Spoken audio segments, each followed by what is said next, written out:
Hello and welcome to another episode of Anime Explained, and today we are going to take a closer look at something that is missing from Naruto, but that should have been there.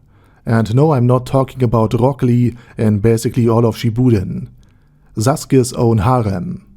But before we're going to take a look at something that many a fanfiction have likely portrayed in some rather explicit manner, let's take a look at my Patreons and thank them for supporting this channel, as well as all users of the YouTube thanks function for making one-time donations.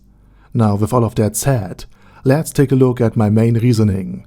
Sasuke wanted to rebuild his clan, which had been reduced to himself and his bigger and arguably deader brother Itachi, as well as technically speaking the Sharingans on Hanzo's arm, which at least deserve an honorable mention.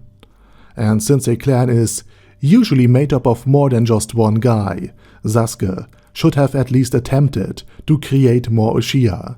And while Orochimaru might have eventually came up with some kind of cloning plot, considering that he had turned himself into hundreds of snakes forming a big snake, trusting a guy who wanted to be inside you basically for most of your life might not be one of the best ideas.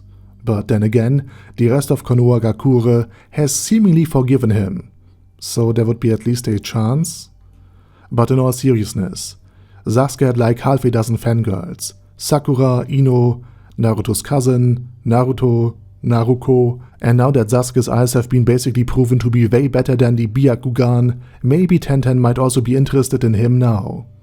I also forgot she even existed. I know this sounds like some kind of fanfiction, but I'm not even kidding. Considering that Sasuke is basically a genetically blessed post-Hokage level genius at the end of Shippuden, he should have gotten all the girls.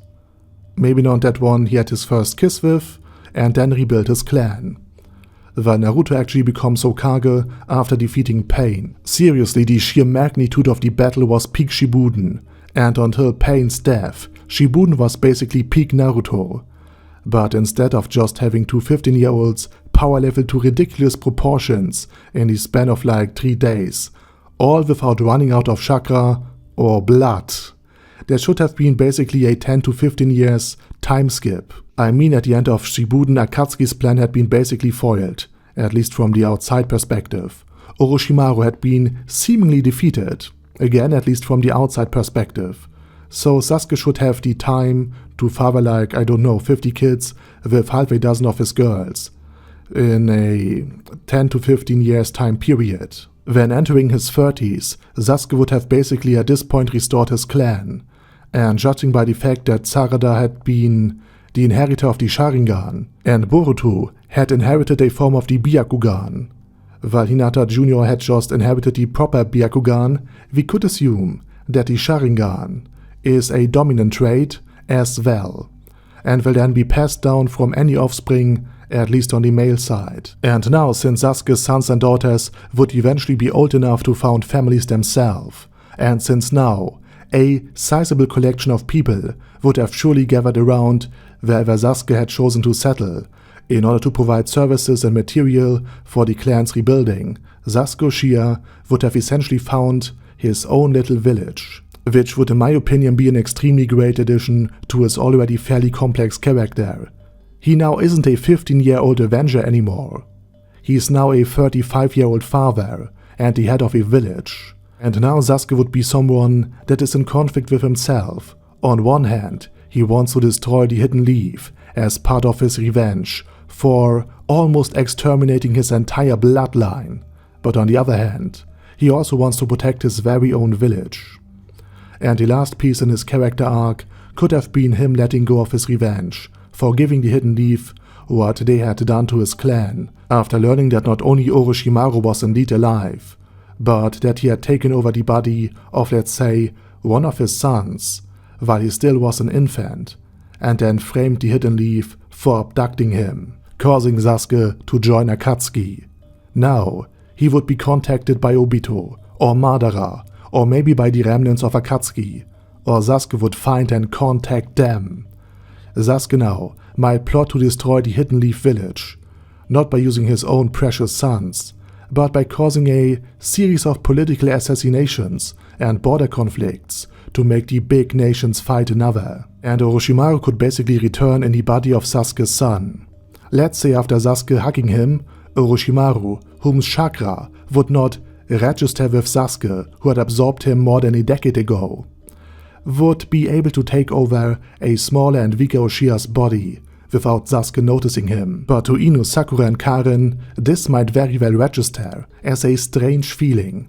But then the war happens, hundreds of thousands of people die instead of just Neji, which many of the beloved characters are now being forced to wage life and death battles against one another. Sasuke's wives will then finally realize that Orochimaru was still active inside of Sasuke, and now they will try to reach Naruto in order to warn him about what is really happening. By that point, Orochimaru, through Sasuke's teachings, while still being in the body of his son, would have mastered many more martial arts, many more techniques of the Uchiha, and the Sage Mode. And with Orochimaru now being able to take in nature energy, he might have been strong enough to take over Sasuke. And in my opinion, this would make for a much more layered and complex story than just having the Ninja World War being basically 40% of the remaining show. And with all of that said, let me know your opinions down in the comment section, and as usual, I say my special thanks to Order Daddy Order, Bad Guy Ye, Bad Burrito 316, Beezer, Ben C, Brandon D, Chrissy, Crowley 0221, Sia, Crystal Prime, Dead Slime, Death is Mercy, Deathless Dragonlord, Demon Xenomorph 1987, Devin Downen, Ding Dong, Duckwagon, Dunkler Krieger, Dystopia, Dystopia II, Enigmatic Unicorn, Thural Shivan, Guy with That Head, Hector Marino, Hoss, Huster, Jacob G, Jana B, Jason, J. Morris, Chromius, Kyle R, Lee K. Long, Legendarius, Lelouch Britannia with a Mustache, Lexus Fox, Lord Nishikian Rai, Lord Touch Me, Love Razor, Mervek, Mr. Shoes, Mr. Tweaker, Michael R, Michael Y, Nope, Oh Hell No, Normal Toad, O'Kill, Overlord General Gasper, Paddy Pantum, Personage, Primus 11, Q&A Caracos P, Shergox's Daddy, Shadow Lightning Wolf, Shrine Keeper, Super Tier Magic Batista Bomb, Supreme Cheese, Staris, Ted, Texas Deer, The Orc Warboss, Rock Ed Smasher, T.E. Wang, Vash Hawkeye, Vegito 27, Venture Fanatic, Wilhelm, Xenukai, and Zonagon. Thanks guys. Anyway, have a nice day, and I hope to see you all again soon under my next video.